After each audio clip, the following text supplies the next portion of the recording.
Good afternoon. Welcome to the August the 21st Fireside Chat at Crook County School District. We have lots of good information for you today, and let me introduce the people in the room. We have Dr. Joel Hoff, Assistant Superintendent, and Jason Carr, who is the all things communication leader for this district. Today we have Denny Baldry here, who is going to talk about nutrition services and meals as we go forward. We have our transportation supervisor here, Michelle Williams, and I don't know, do we have anybody else? We've got our very special guest. Who's our special guest?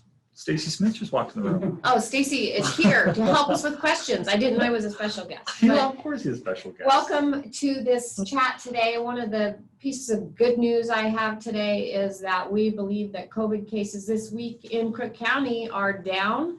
I've heard of 2, so I'm eager to see have a good weekend and then see our metrics come out early next week, because I think things are looking good in Crook County and good for us for making those gains. It's great news.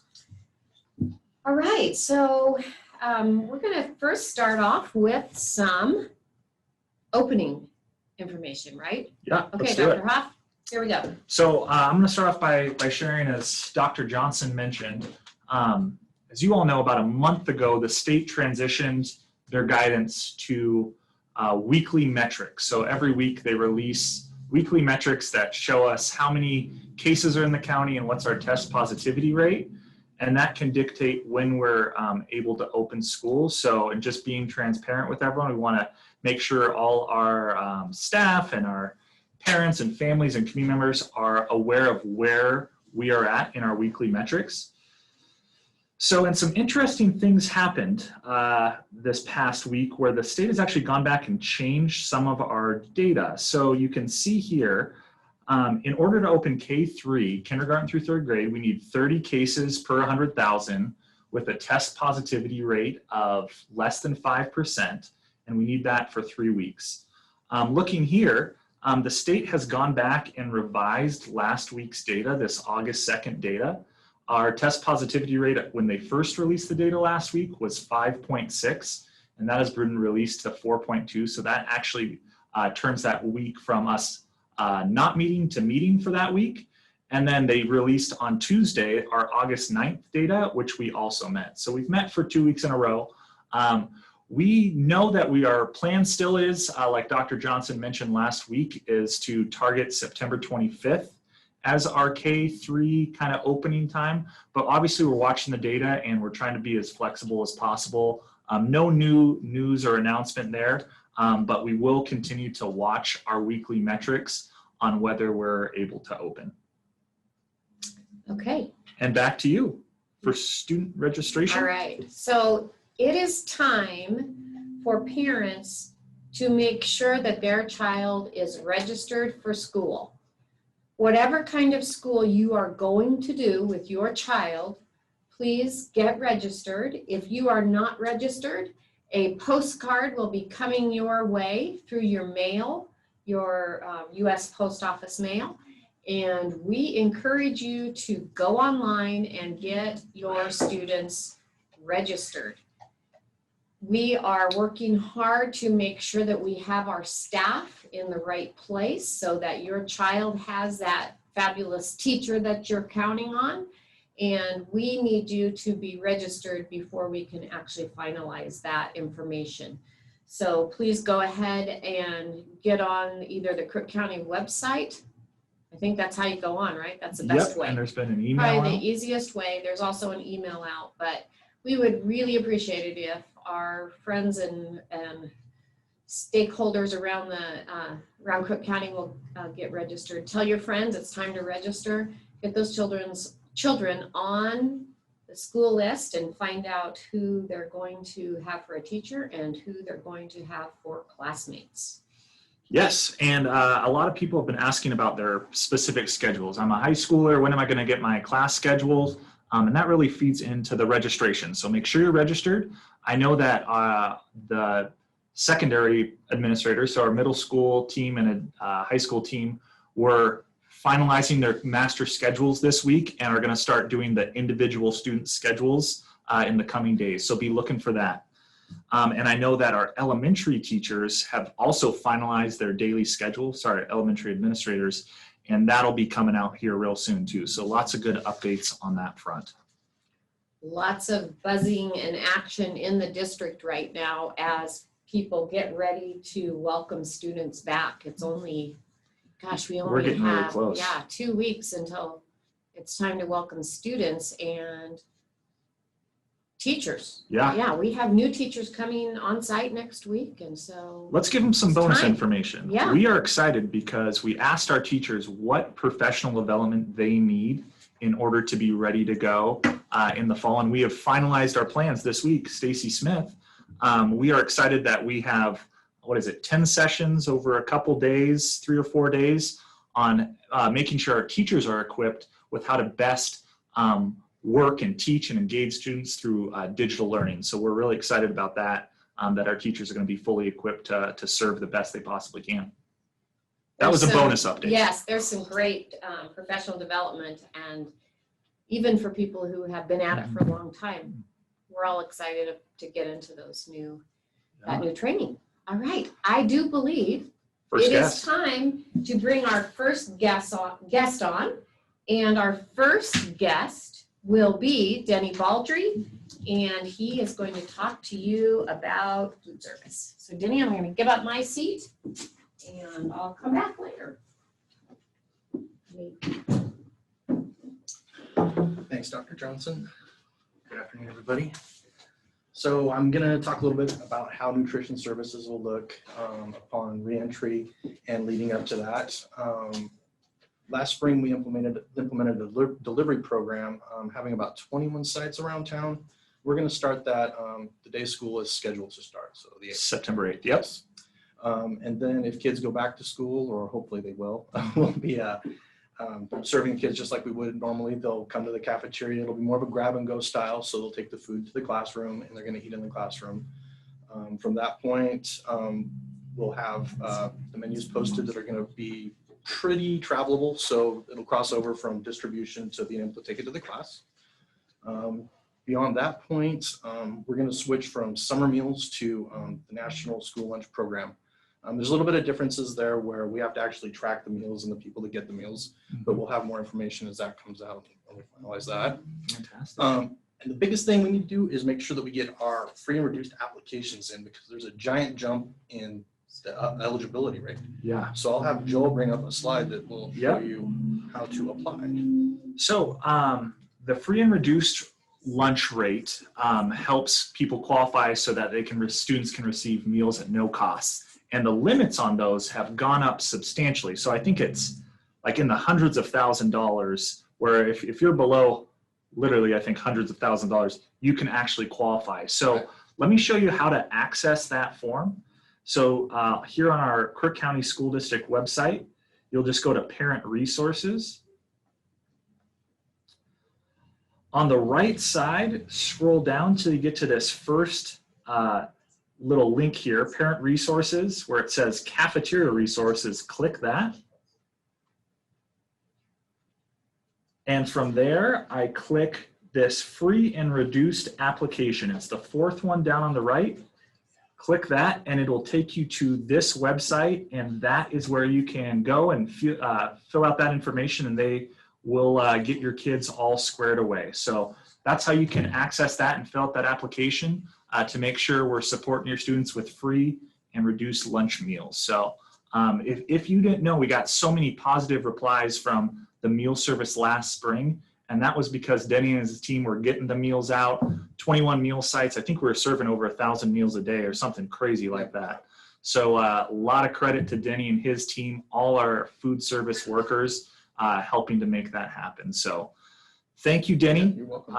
As a parent, make sure you're filling out that free and reduced lunch form. That'll help you guys out and us plan for our meals. Yeah, it only takes about 30 seconds. I did it today myself. So. Takes about Easy. 30 seconds. There you go. And as always, you can call us if you're having any trouble with the link. And with that, Denny, I think you're off the hot seat, and we're actually going to bring in our transportation director, Michelle Williams. Hey.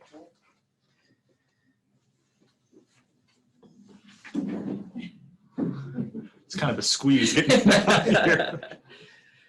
Good afternoon. I would encourage, we're trying right now to get some routes built for all of our students that are the most efficient and have the best accuracy time-wise. So if you haven't figured out what your students are doing, when you get registered, will you please go and register for transportation as we're building routes, and it doesn't matter if your student is a 12th grader or a 2nd grader.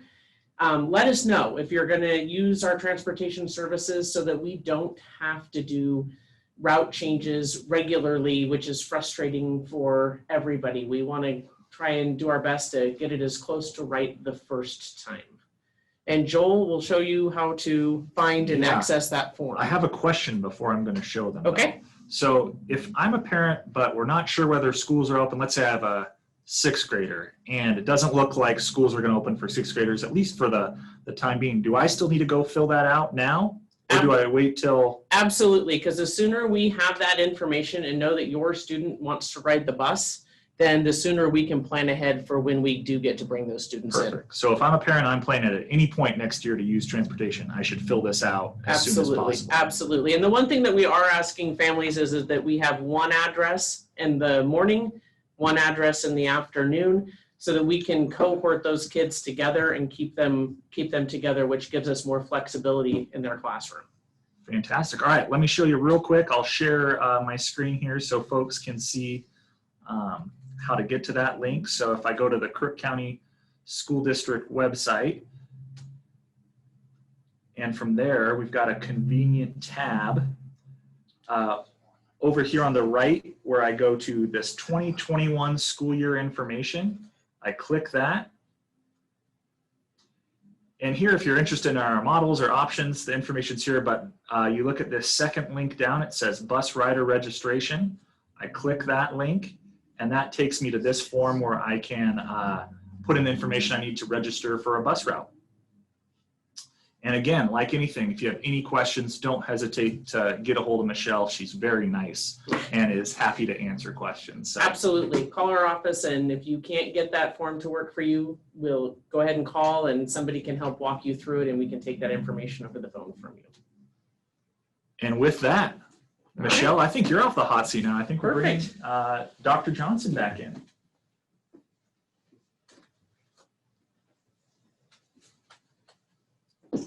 All right. Well, Dr. Huff, yeah. Oh, I can take this off now, right? I think we're ready for questions. Yeah, already. we're kind of short and sweet today. Yeah. No big changes today. That's a relief, right? I see a couple coming in on Facebook. Let's see here.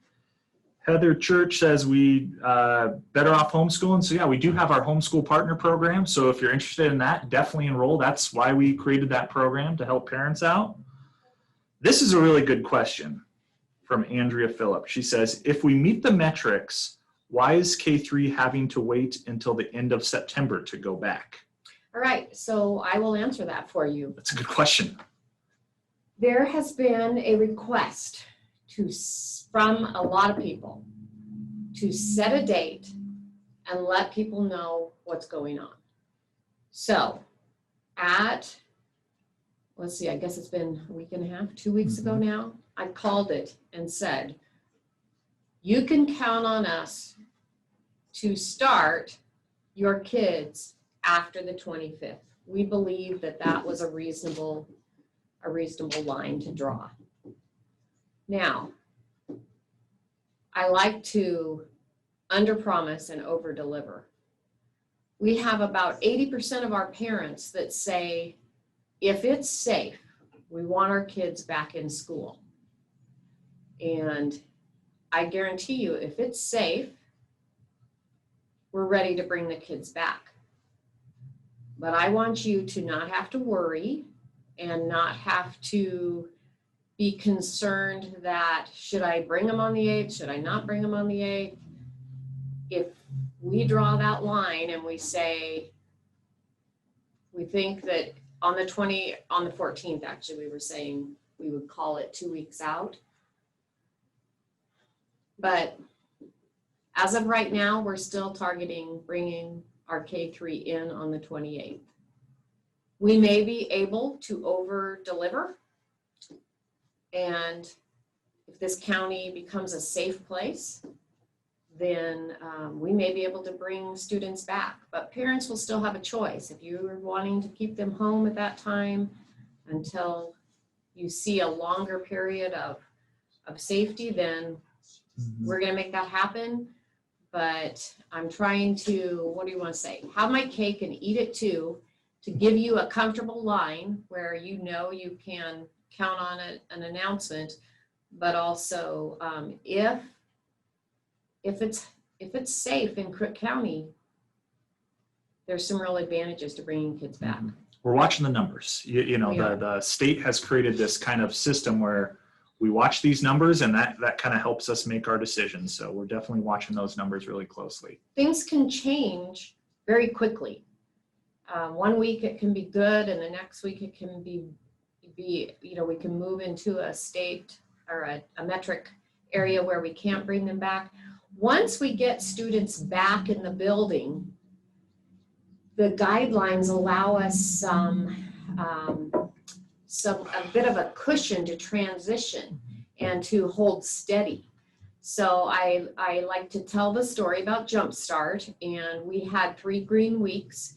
We were able to start our Jumpstart. While the students were in Jumpstart, there was a surge in COVID, but because the state gives us cushion once you're in there to prepare 2 weeks in advance, our students were able to stay in Jumpstart. And then the next week we went back to green, so we were able to keep our kids in there. Very good. So yeah, definitely stay tuned. And again, someone said, well, and we have to meet 3 weeks in a row. You have to meet Yep. 3 weeks in a row. Thanks for pointing that out. You can't just meet at 2. You got to meet at 3. Yeah. We had another question about laptops and Chromebooks, and that's something that each school is starting to roll out and get information on. So the best thing, depending on what school your student is at, contact that school, and if you need a repair, I believe you can drop it off and it can get repaired and you can pick up a new one. But get a hold of your school because they are beginning that Chromebook exchange, or they have particular dates where they'll do roadside service. Any news for special education? Any updates? Well, I know that our team met this week, our special ed teachers, and they are preparing. I know that we have staff in place. I know they're reviewing IEPs and calling parents if there's anything that needs to be discussed. So I think everything's moving forward on that. Yep, so get a hold of your case manager. They know you best, they know your family best and your student best if you have any questions about your student's IEP. And feel free to call your principal this, in the short term, you can call the principals and you can get questions answered. And I know that Mona Boyd will always take questions for you if you call Mona or email Mona. Good question. So Sheila Clark's asking about the bus registration form. She's saying where do you put 2 addresses? If there's any questions or you need any sort of accommodations on that, I think get you a hold have of Michelle there transportation. still. Yeah. She's prepared to answer that. All right. Michelle, come on over. I'll trade with you. Oh, Here's your question. I saw it. So if you need more than one address, Joel, I think if we go farther into the form, you put your primary address in, and then there's a spot to request your alternate addresses. All right. And if you have any issues from there, get a hold of Absolutely. Michelle Call and she'll definitely help transportation you and we'll out. be able to help you. Perfect. Will Kids Club be opening for K-3 parents that are getting desperate for childcare? Good question. We'll have to get back to you on that. I don't know the answer to Kids Club right now. There is a line. We've been meeting. Childcare is a big one. And they have been working on it. And I know that when we open, they will have childcare, but I just don't know. That question, I'm assuming you're asking for childcare in the Schools short are term. closed, yeah. Mhm. So let's have someone from, I know Mona and Sean are heading our childcare initiative. So we'll have someone, Jason, could you write down, we need to get a hold of Laura Harrison about childcare. So Laura, we'll have someone reach out to you on that. So I just got comment on that Kids Club is actively looking at options to serve families. Okay, good, And yeah. I think that's, I think that's true, and I know that they're just trying to figure out the details of it. So will the opening date in September be for all grades or just K through 3? Just K through 3. We have to meet the, for us to open for 4 through 12, the state has to drop some in their number of cases, active cases, and positive testing. And the governor had a press conference today, and it looked like, I talked to one of our board members, and if we can see COVID drop, then it looks like somewhere between, if we can see COVID drop, we could have 4 through 12 in as soon as 6 weeks. Very good. All right. Let's see. I don't want to miss any. I see Jenny Quinn asked the question, can we hang on to our Chromebooks even though we are in the Homeschool Partner program? Jenny Quinn, yes, you can. And tech support is completely available for the Homeschool Partner program. So if you want that Chromebook updated, if you want the fresh updates on it, bring it in, and we'll be sure you get that. But yes, you get to keep that. Will the opening date? When will high schoolers get their schedules, and will there be a school supply list for online school so we know what to prepare for? So the high school schedule is they're intending to have that out. Jason, as I look at the calendar, I'm thinking it's the 28th or the 16th. No, for High school schedules. Monday, the 31st is what they're charging. Okay. Monday the 31st for high school schedules. And then school supply list for homeschool? For online school, I think it's during distance learning. What's the school supply list? Same as the regular supply list. We're going with the regular supply list, those things that you're not using at home. When we open up, bring those in. And again, students, I've said this before, but students won't be sharing supplies this year. Each student will have their own individual supplies. Good. How to get to the form to schedule my son to ride the bus when school opens? Good news, if you our fantastic communications specialist, Jason Carr, put the link in there. And if you have any trouble finding it again, you can rewind this video and there's a screen share on that. I missed my question. And then a mass questions about students. So students will have an option to wear a facial covering, so either a mask or a face shield, and those will be available. We have face shields available. I think there's some paper masks that are kind of a short-term wear that we have thousands of them that we can pass out to students, but if a student has a preferred face covering, you would want them to bring that. We have the face shields that have a little foam rubber and an elastic around the head. And then a question about how do we connect with the teacher with no open house? So I believe our schools are planning virtual open houses. That's right. There will be a virtual open house at each school. There'll be more information on that coming out, and as you know, everything's different now, so you can't have large groups of people in one place, but people are looking at some pretty creative things to do some connections. So I think we'll get more to you on that soon. All right. There's one on the Barnes Butte page. Let me bring that up. A question from a Barnes Butte parent.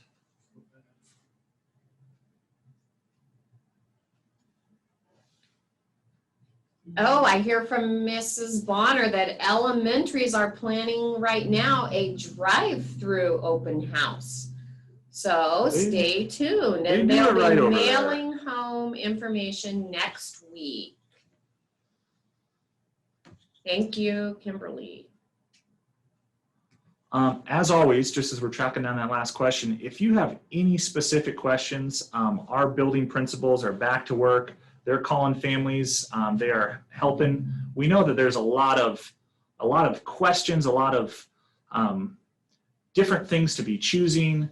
Get a hold of your building administrators. They're happy to help you out, and we'll continue to answer any questions that you may have.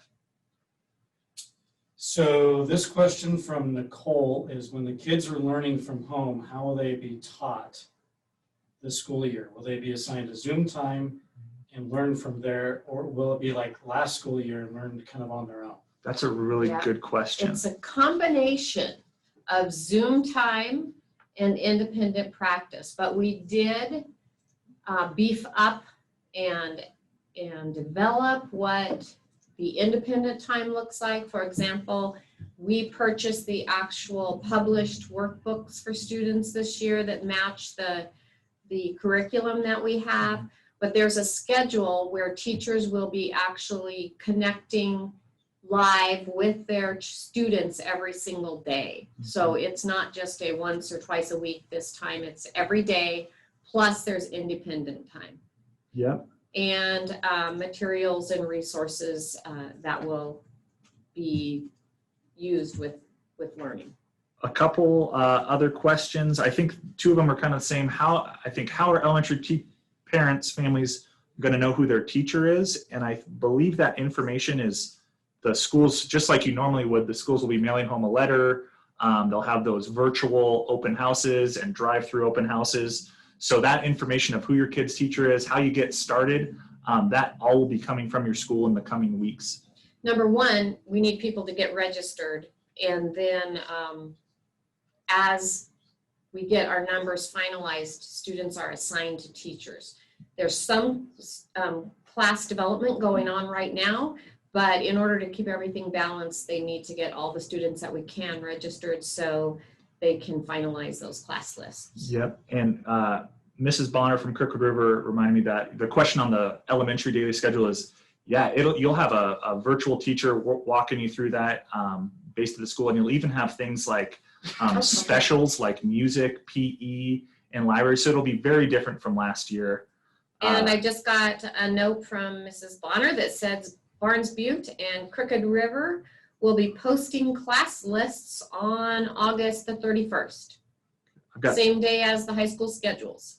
Got two good questions. Well, I'll take the first one. Will there be season 1 for middle school sports starting August 31st? And if I remember correctly, that question came last week, and I think Mr. Bonner, athletic director, said they're planning to do something like that. Pretty So similar. Working on it was Kurt Middle School. Yep. So Kurt and Marcus and Troy Waite are working on that. And then a really good question. Just a moment. It says, Jim Bates says Steen's Pillar will also be doing the same, posting class lists on August the 31st. Good.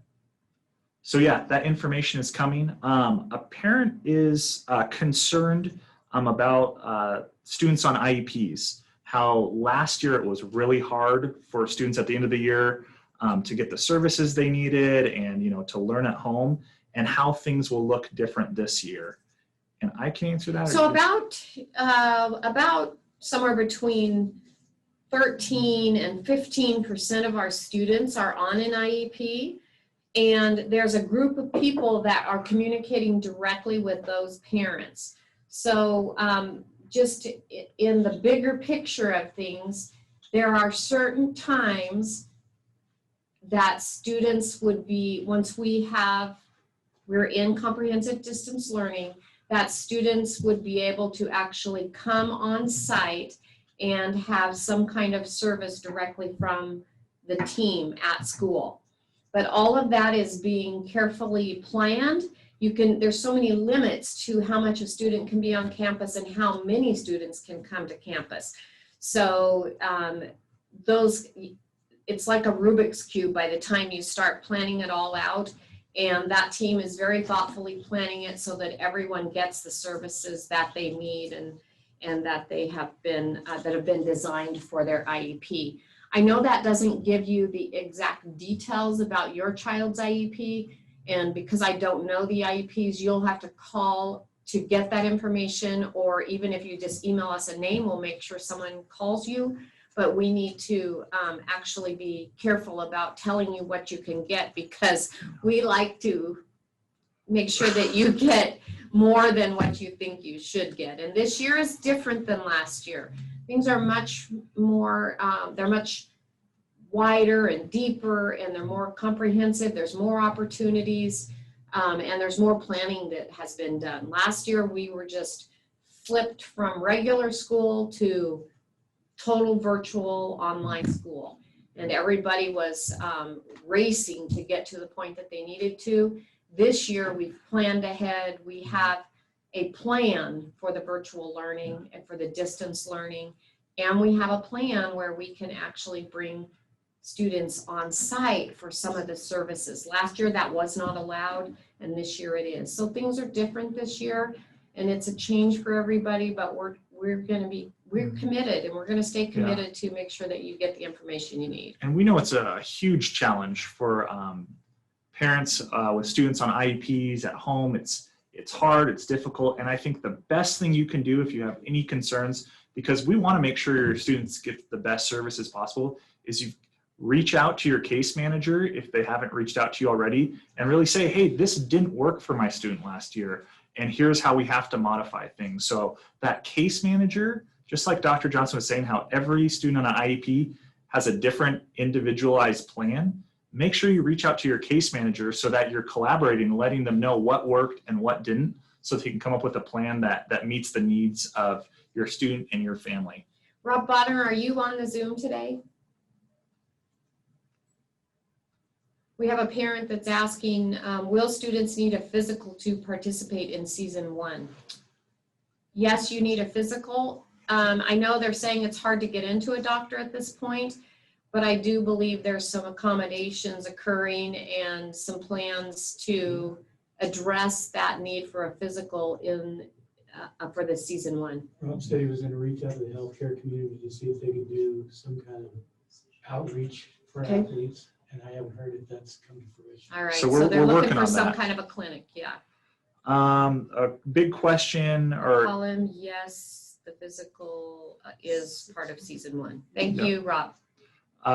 so a parent asking, so should the SPED coordinator already have contacted their caseload students? So I believe, and I talked with Mona Boyd, our special ed director today, and the case managers are back and they have begun contacting It families. just came back this week though, Yeah. so Every IEP was being reviewed. every IEP being reviewed, Stacy's telling me, and as they go through that, they'll be calling you. Yep.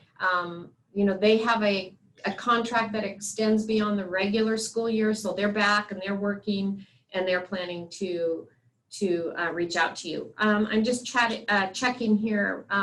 Steve, Rob Bonner said he would call you. I'm not sure if he knows who, it says Steve's iPhone, so. I'm guessing it's Steve Miller. If I were to Yeah. bet. All right.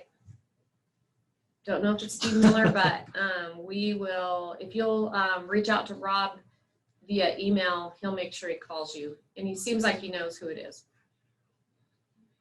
All right. I don't see any, those were some good questions today. Yeah. It's Thanks good. for- We're getting, man, each week we come and we get a little bit closer, and Picture's getting clearer. It's yeah, getting clearer. Yeah.